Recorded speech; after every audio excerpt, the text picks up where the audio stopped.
제가 말씀을 드리고 싶은 거는 생각이 우울해지잖아요. 우울증이 있으면 생각이 자기의 아주 깊은 데로 빠져들어가요. 마치 낭떠러지에서 밑으로 떨어지는 것처럼. 그럼 예전에 상처받았던 거 힘든 기억들이 이렇게 쭉 올라옵니다. 결국은 그게 무기력하게 만들거든요. 거기서 빠져나와야 돼요.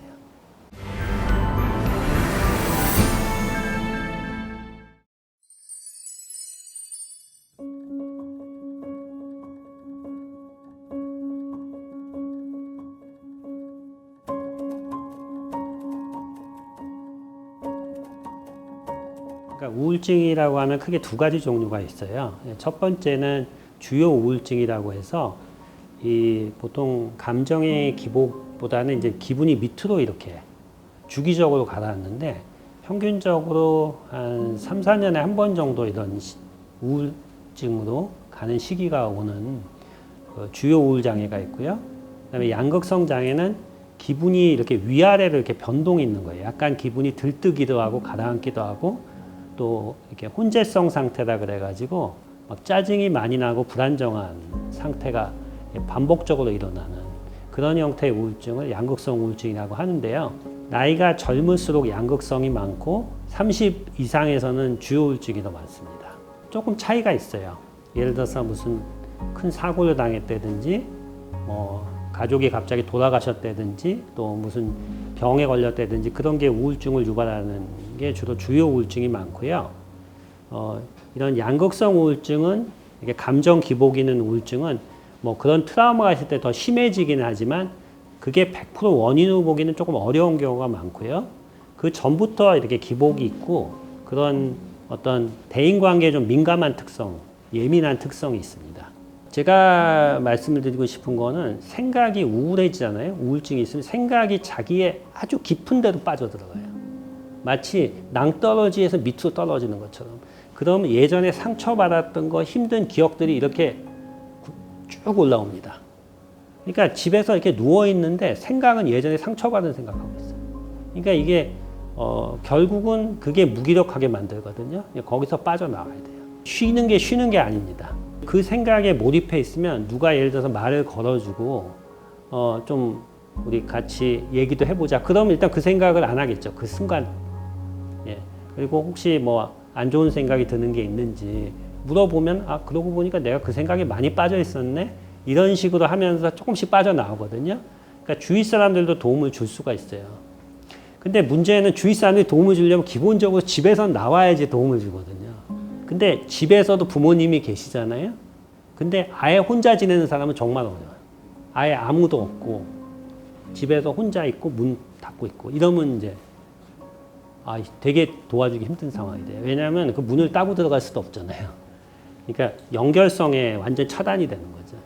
그래서 그런 경우는 내가 볼 때는 좀 사회적으로 뭔가 접근해야 되지 않을까 이제 그런 생각이 듭니다. 예민하다는 게 주위의 자극에 민감한 거죠.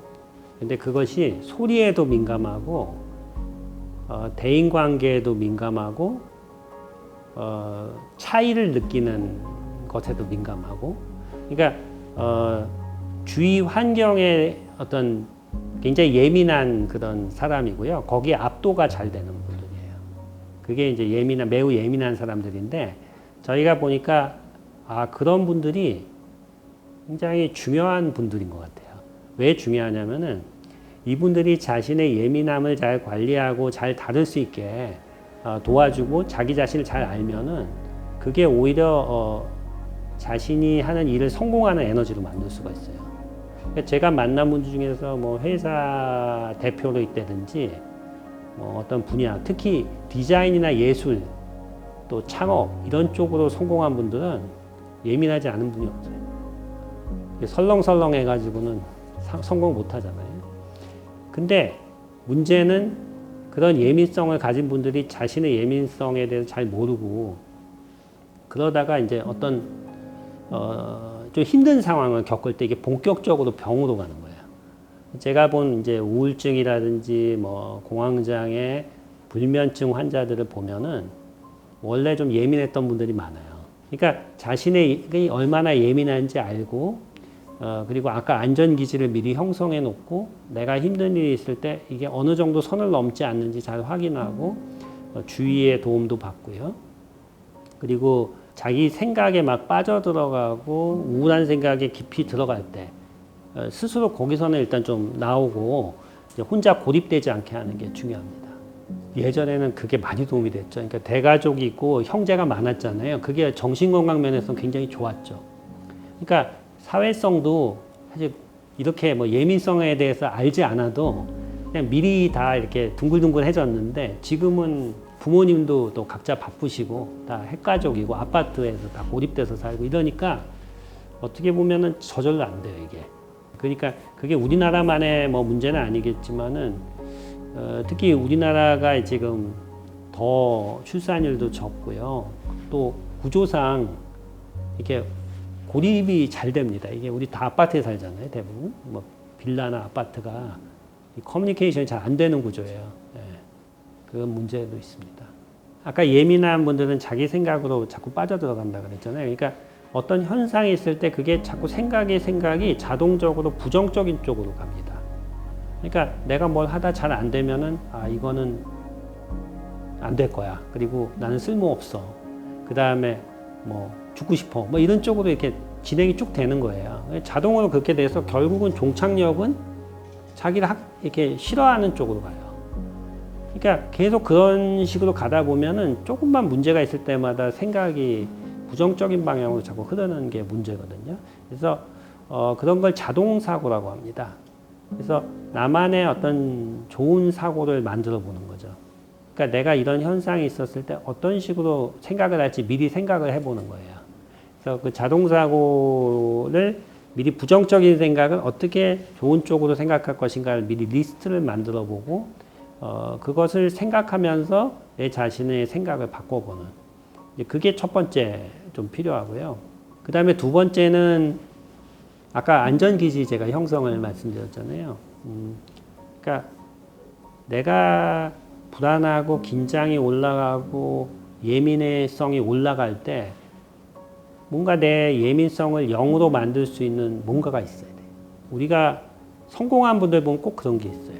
예를 들어서 뭐 운동을 한다든지 아니면은 뭐 반려동물을 키운다든지 뭐 식물을 키운다든지 아니면 친구를 누굴 만난다든지 아니면 뭐 등산을 한다든지 뭐 여행을 한다든지 뭔가 쭉 찾아보다가 자기한테 맞는 거를 발견해서 그걸 주기적으로 이렇게 합니다. 그래서 내 몸이 이거는 지금 내 몸이 어느 정도 예민성이 이제 어느 역치를 넘어가는 순간이 된다 그러면 그걸 딱 꺾어요. 그리고 쉴 때도 완전히 쉬어야 돼요. 완전히 예민성이 0이 될 정도. 그러니까 뭔가 쉰다 그러는데 이게 쉰 게 아닌 그런 분들이 많아요. 그게 이제 두 번째 안전기지를 만들자는 거고, 그 다음에 세 번째 것이 생활의 리듬. 그러니까 우리가 언제 일어나고 언제 자고 특히 아침에 일어나는 시간이 굉장히 중요합니다. 그래서 그런 시간들을 만들면서 그 활동을 어떻게 할 것인가를 만드는 거.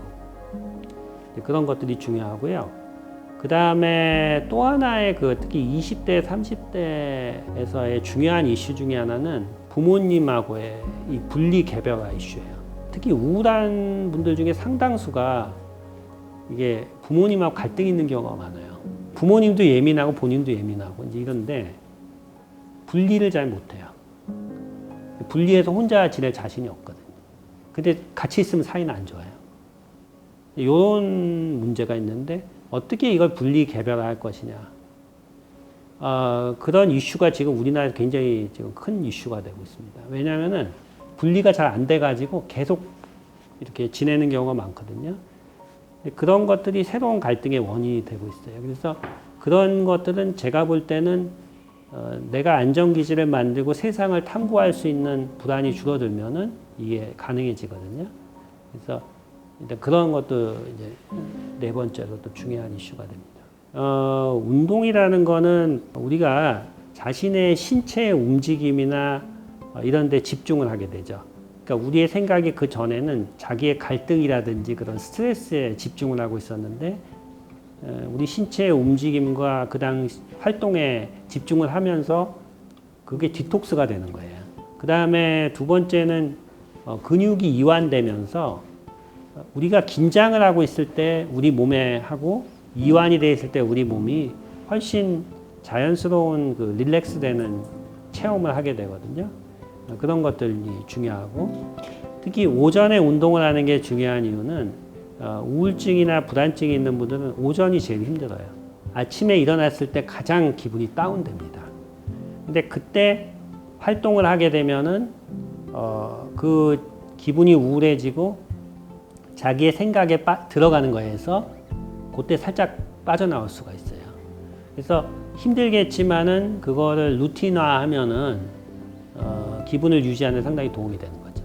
이게 이런 생각을 하게 됩니다. 요즘에 여러 분들을 많이 만나고 이제 다양한 정신건강상에 또 문제가 있는 분도 있고 일반인도 만나고 하면서 느끼는 거는 우리가 세상에 살아가는 사람들이 굉장히 많고요. 사람마다 특성이 있습니다. 그리고 그거는 그 사람의 개성이기도 하고 우리가 그걸 받아들여 줘야 돼요.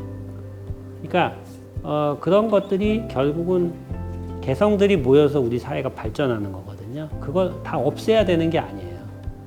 근데 그거를 활용을 하기 위해서는 우리가 거기에 대해서 긍정적인 시각을 가져줘야 돼요. 그러니까 예민한 사람들이 예민한데 그걸 자꾸 부정적으로 보면은 자꾸 숨으려고 그러거든요. 그럼 그게 더 좋지가 않아요. 그래서 이런 분도 있고 저런 사람도 있고 근데 그런 예민한 분들이 이게 참 이런 긍정적인 쪽으로도 갈 수 있구나. 그럼 어떻게 도와줘야 되느냐.